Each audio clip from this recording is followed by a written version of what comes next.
ഗുരുവായൂരപ്പ ശരണം. ഇന്നത്തെ ഉച്ചപൂജ അലങ്കാരം വളരെ വിശേഷമാണ്.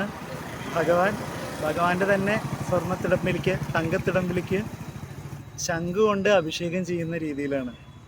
അതായത് ഉച്ചപൂജ സമയത്ത് മേൽശാന്തിക്ക് ഭഗവാൻ തോന്നിപ്പിച്ചത്, ഭഗവാൻ തൻ്റെ കയ്യിലൊരു ശംഖ് എടുത്ത് അതിലൂടെ ജലം ഭഗവാന്റെ തിടമ്പിലേക്ക് ഒഴുക്കിക്കൊണ്ടേയിരിക്കുകയാണ്.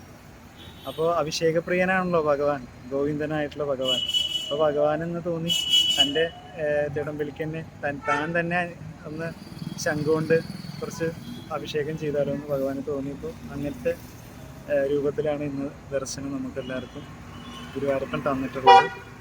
അപ്പോൾ അഭിഷേകപ്രിയനാണ്, അലങ്കാരപ്രിയനാണ്. ഇത് ഗുരുവായൂരപ്പൻ്റെ ഈ ഒരു അലങ്കാരം ഇത് ആദ്യമായിട്ടായിരിക്കും ഗുരുവായൂർ ശ്രീലകത്ത് ചെയ്തിട്ടുണ്ടാവുക. അപ്പോൾ ഭഗവാൻ നമ്മളെല്ലാവരെയും അനുഗ്രഹിക്കട്ടെ എന്ന് പ്രാർത്ഥിക്കുന്നു.